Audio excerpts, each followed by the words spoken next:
In section 4.5, we're going to look at limits at infinity. These are things that you would have seen previously when we worked on things like in behavior of polynomials, or even if you considered things like the horizontal asymptotes of rational functions.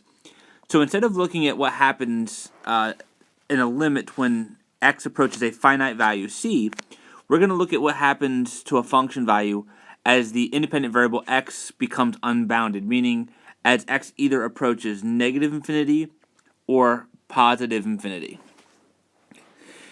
In the example that's given in the notes to kind of motivate this, some of you might recall that this rational function, f of x equals 3x squared divided by x squared plus 1, would have as a horizontal asymptote the line y equals to 3.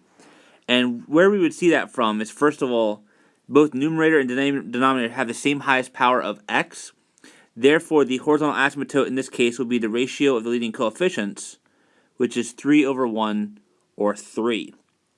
What that horizontal asymptote you would have seen previously tells us is that as x approaches in positive infinity, so as we look at what's happening to the function values, as we go very far over here to the right, we see that they're approaching and getting closer and closer and closer to that value of 3.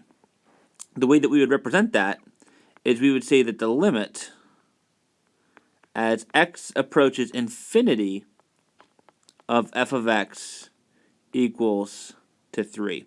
And similarly, you would also have the limit as x approaches negative infinity of f of x to be equal to positive 3 as well. Okay.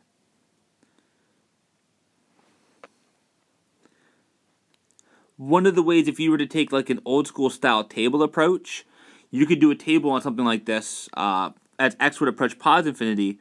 Essentially what you would want to do is create a sequence of x values that are always getting larger. And when we mean larger in this context, you want to make them larger on a scale. You wouldn't want to do just like x equals 1, 2, 3, or 5, 10, 15. The magnitude of the scale should change. So like things like powers of 10. Plug in 1, maybe 10, 100, 1,000, etc. To kind of get a sense for what the behavior would look like.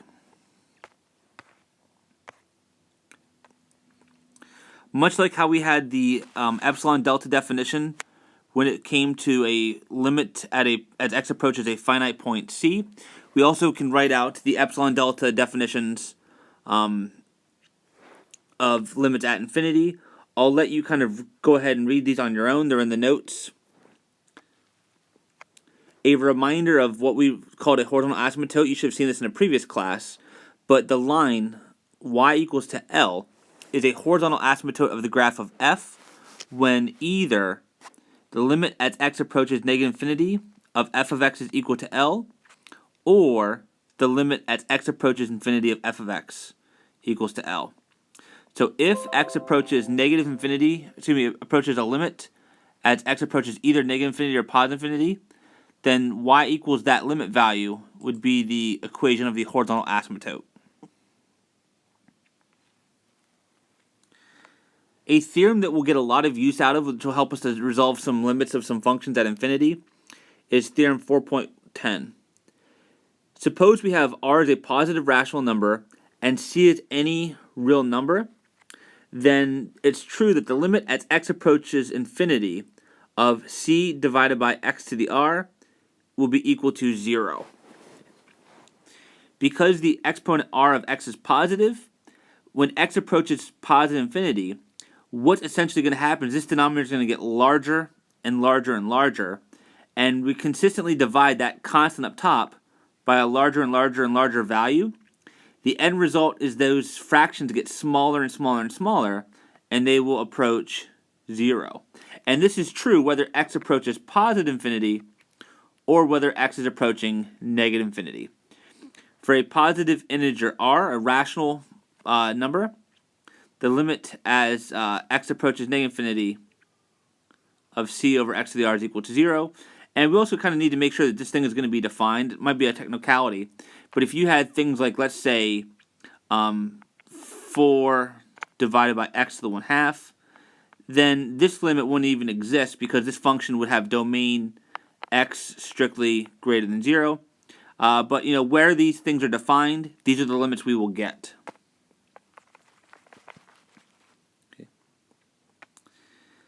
Another very popular limit is the limit as x approaches negative infinity of e to the x. That limit is going to be 0. If we recall what the graph of e to the x looks like, it's a classic exponential function with a base bigger than 1. So it should look like this. As x approaches negative infinity, we see that the graph of e to the x will approach the line y equals to 0. And so y equals to 0 is a horizontal asymptote for e to the x, and the limit as x approaches negative infinity of e to the x is equal to 0. If we want to look at the limit as x approaches infinity of e to the negative x, the graph of e to the negative x is simply a reflection with respect to the y-axis of the graph of e to the x. We see that for this particular graph, as x approaches positive infinity, the e to the negative x will approach 0.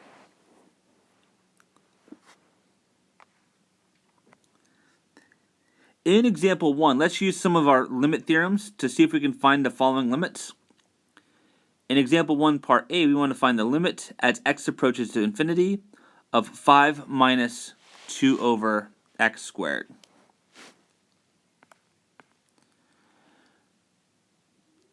We have two terms on the inside of this limit, and the limit of both of those terms exists. For the first part, the limit as x approaches infinity of a constant 5 is going to be 5. For the second part, we have subtraction.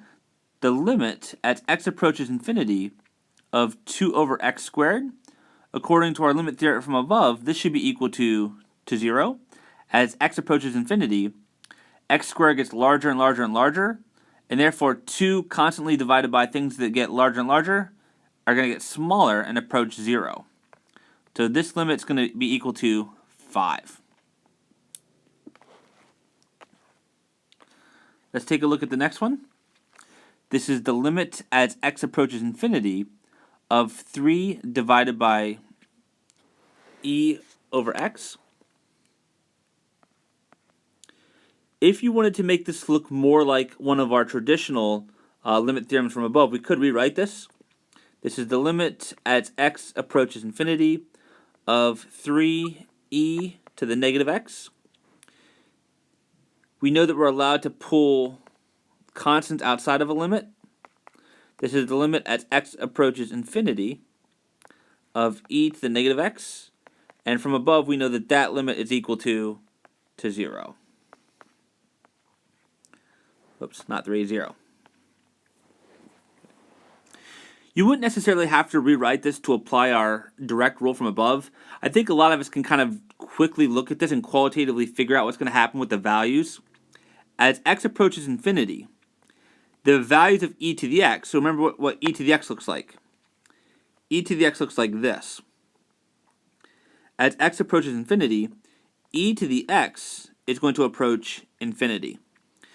So we're taking 3 and dividing it by larger and larger values, so the overall output should get smaller and smaller and approach 0. So it could also be done directly. You wouldn't have to rewrite it. The only reason why I rewrote it and chose to do it like this is because at least this part fits the theorem exactly as it's stated above.